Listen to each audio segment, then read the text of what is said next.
Friday, January 28th, 1944. Number 32, Dialogue with Gitta. I speak about height and depth. Sounds float in space, they vibrate. And yet one speaks of high-pitched sounds and low-pitched sounds.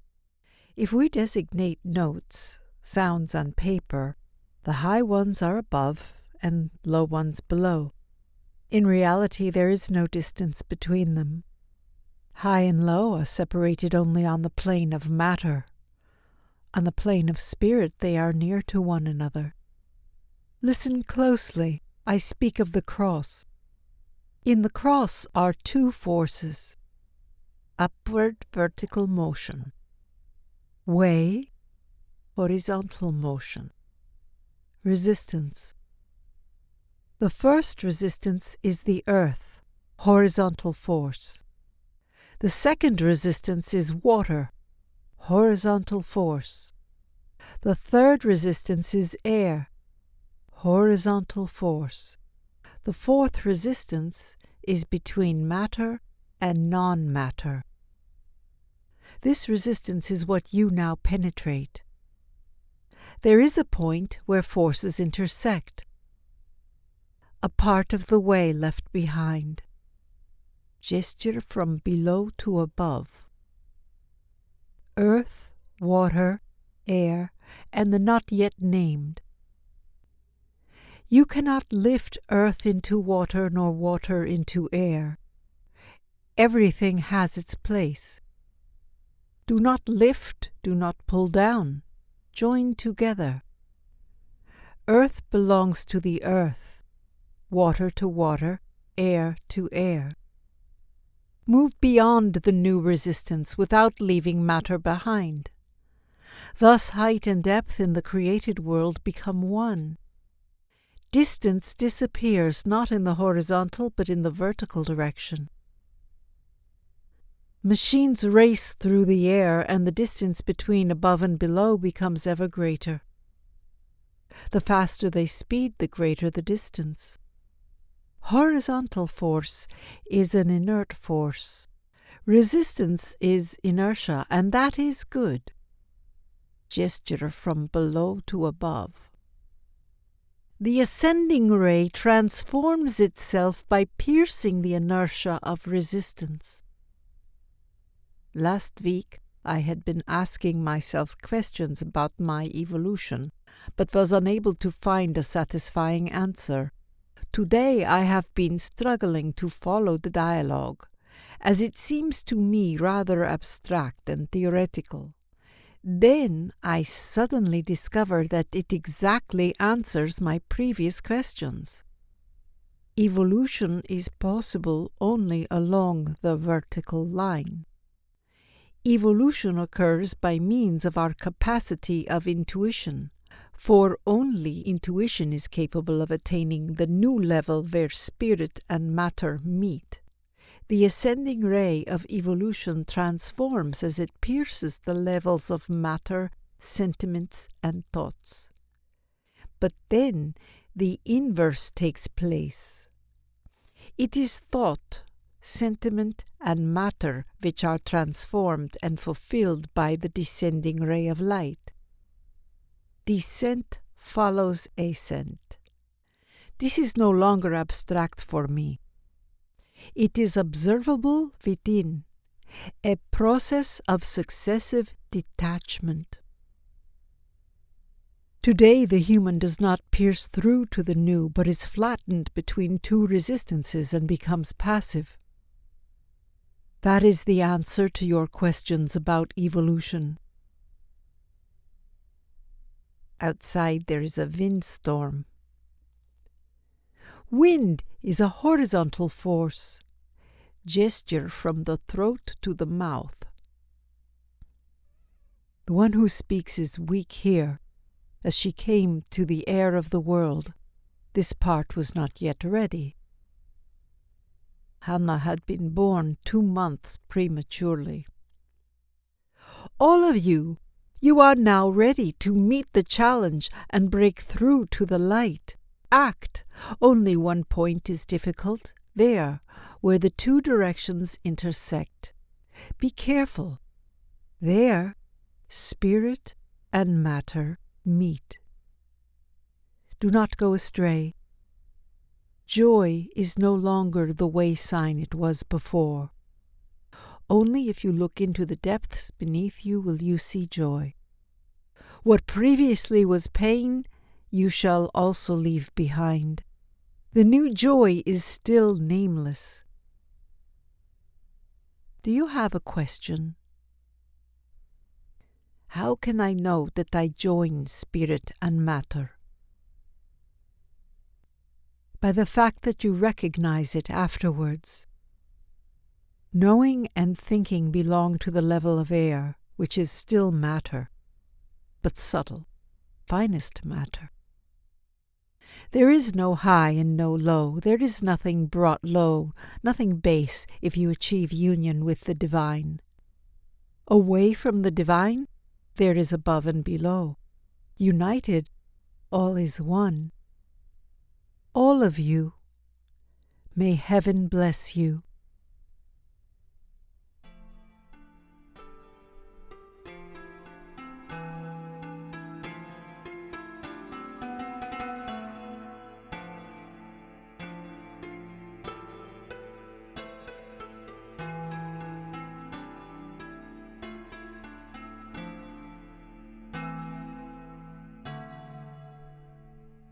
Friday, January 28th, 1944.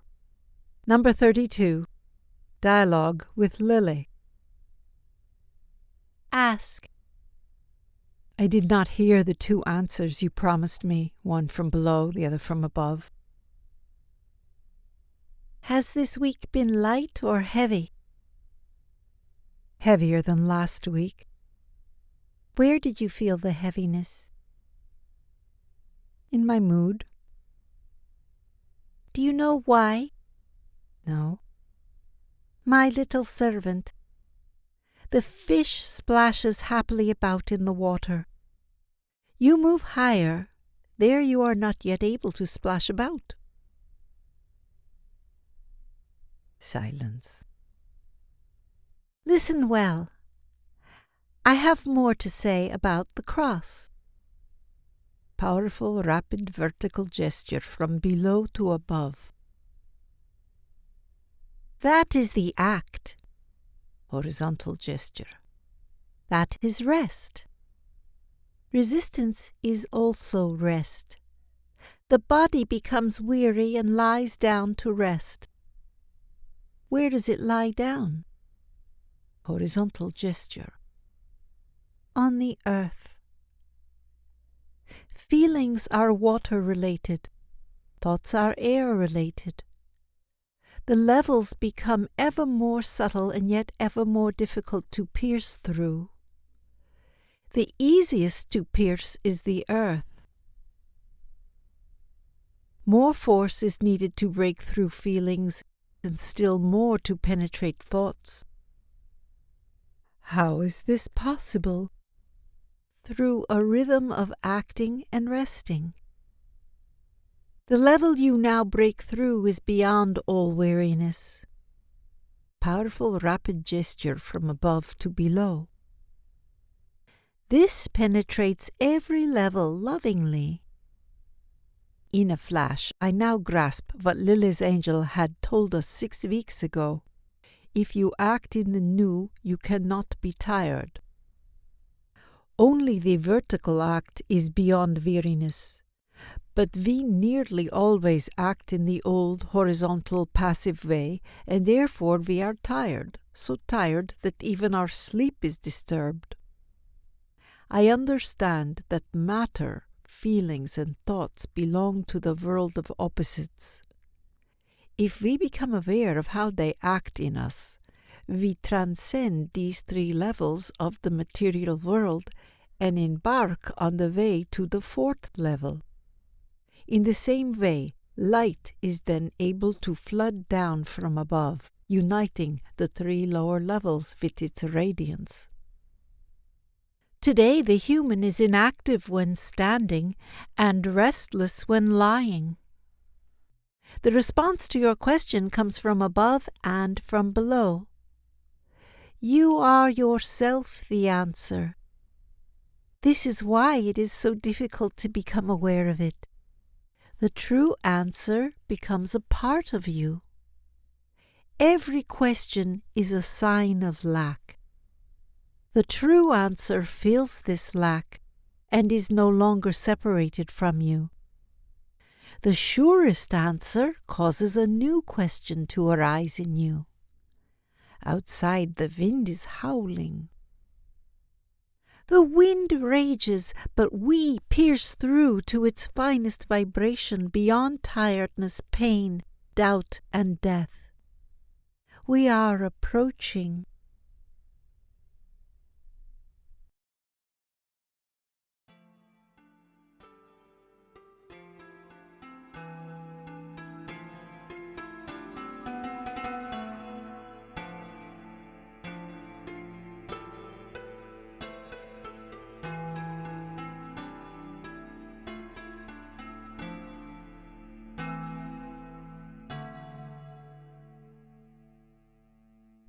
Friday, February 4th, 1944.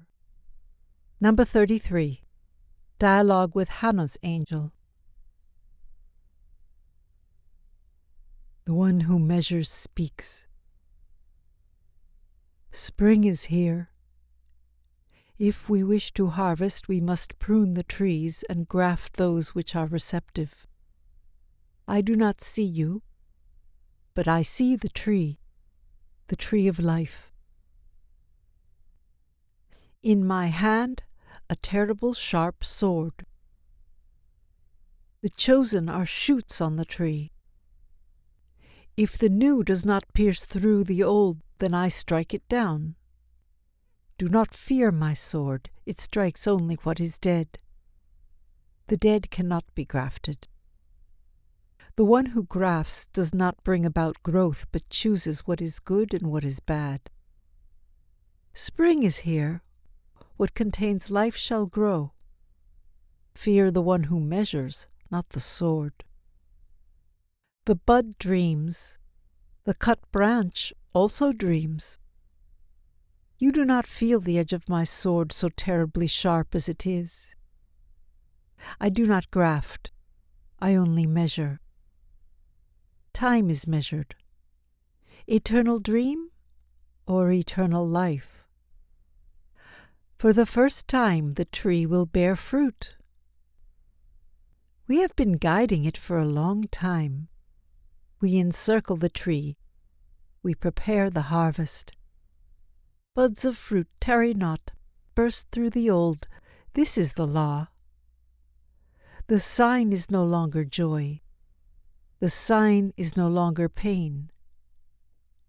Be aware.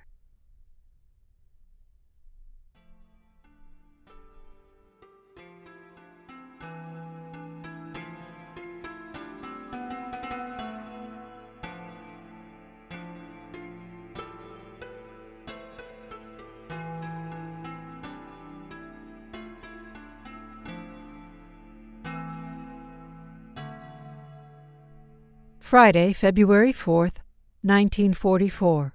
Number 33. Dialogue with Gitta. Listen closely. We are 4 and you are 4, but that does not make 8. The one who measures, measures all of you. The one who helps, helps all of you. The one who builds, builds all of you. The one who shines, shines upon all of you. Call us when you are unable to go on. Right now, all is being decided. I sense that time is short, that tragic outer events are drawing near which we can only meet by means of inner transformation. What is sap for the plant is the joy of life for the human. Sapless, joyless, dried out. That is completely up to you. Be always full of joy, of life. The sap comes from below, as does joy of life. Decision. What you decide shall be. Decide, delimit. Here the old, there the new. Do this, and the wall of limits will be behind, not before you. It will open, it will crumble, but first decide. From now on, we will be with you always. You too be with us. We do not know when the divine grafter will come, you the branches, we the grafts. Let us be ready. I am so deeply moved by these words that tears well up in my eyes. Sap is the old joy. Be joyous, be kind to each and all, including yourself. I am amazed. Do not be astonished. For you, the small I is already third person. But how can I be loving and kind to myself? If you leave your small I behind, it will be possible. How can I do that? Open yourself to the joy of living. It's up to you. Take care. You will shine, but only if you ask. Asking is necessary. Never weary of asking again and again. You may call all four of us. You may ask all four of us. Without your asking, we cannot give. Calling and asking are signs of lack. Without lack, there is no place for giving. Have you anything to ask? For the last 2 weeks, all of my acts have seemed empty and meaningless. You are still dreaming. Once you awaken, the dream will be meaningless. I have no further questions, but I beg you to continue. Let my words about joy of living be engraved in your heart. Spring has arrived, and yet we are walking in a dry and lifeless forest. The sap no longer flows. Life is devoid of joy. Who rejoices in life? Only sap-filled branches will be grafted. Dry branches, never. My dear ones, I depart. I do not understand why, but this dialogue has a completely different effect on me than all the previous ones. A calm and comforting joy flows through me.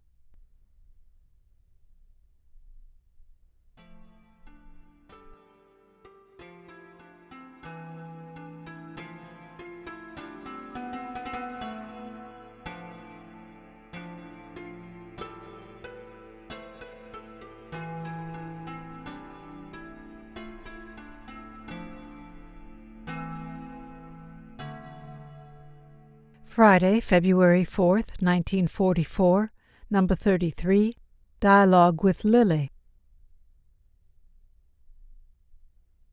Whom are you calling? And you. Whom are you calling? You, my teacher. There is but one teacher. We merely bring you the divine teaching. With whom are you speaking? With you? Are you certain?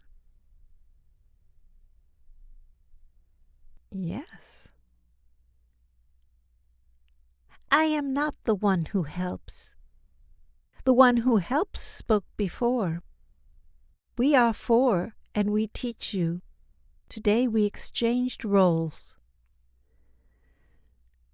Then my original feeling that it was the one who helps speaking to Gitta was right after all.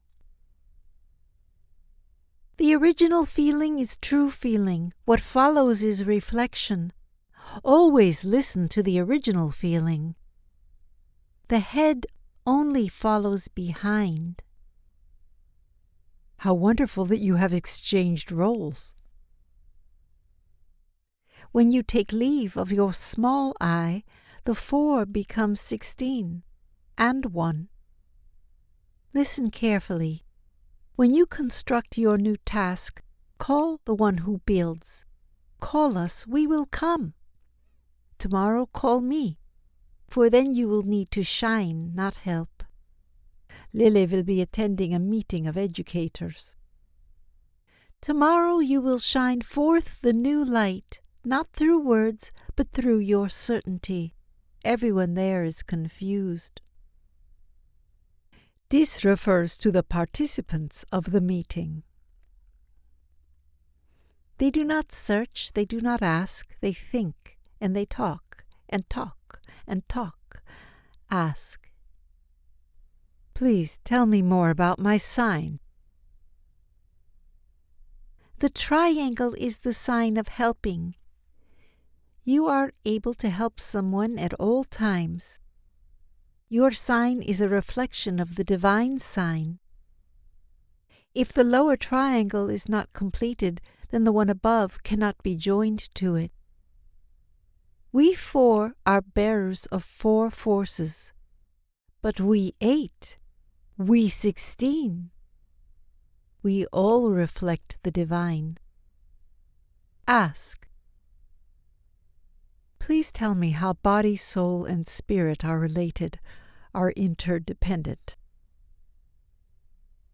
If they raise themselves to the divine, they are related. If not, they crumble.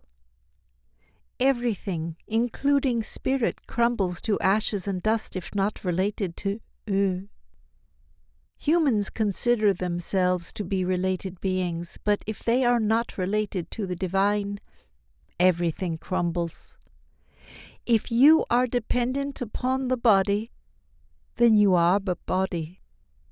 If you are dependent upon the soul, then you are but an animated body.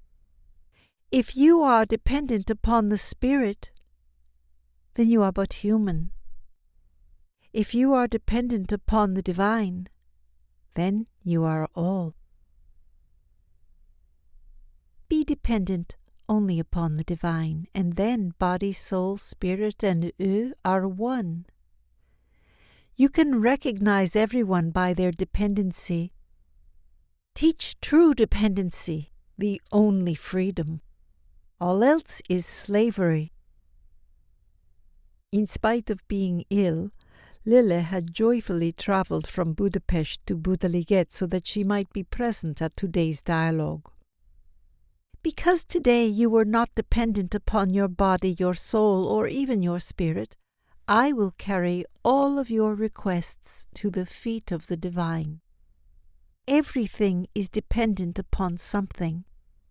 Only the human is dependent upon the divine. Rise freely, it is up to you. Help by building shining joy in yourself. Let us adore him. Lili and I are greatly tickled at the fact that our teachers exchanged their pupils today. We both feel renewed.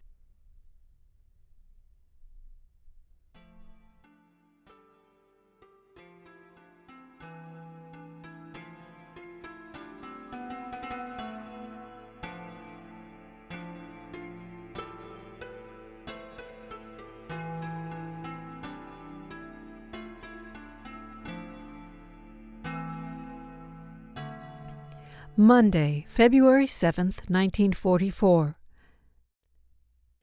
Hanna again senses the presence of the angel who uses the German language to address us. Mountain peaks arise, tremble and venture questions most high. My toes brush the peaks flush with light. In my feet the hallowed arches sing. The mountains fill with song, calling the earth to its highest. Free and bare I dance to the pulse of the heart that holds all. I raise up my arms and the sun's bright warmth streams through me. The earth is gifted with light. Answer from above. What is dense will become light. Dark fogs will sparkle. An arch of colors will embrace the earth. The delicate flowers will awaken and wait. The brightness of colors will draw the sap from the stony ground. Lowest and light will be one, and the bud bursts open. My name is Dawn. May your pain be gone. Give me your hand. I brush the peak. Do not be meek. You are mountain, not hill or mound. Seek, and day shall break. Until now, our inner guides had revealed only the names of their specific tasks to us. The one who measures, the one who builds, the one who helps, and the one who radiates. Today, the German-speaking one has revealed his name. I feel this as a gift, and I am filled with joy.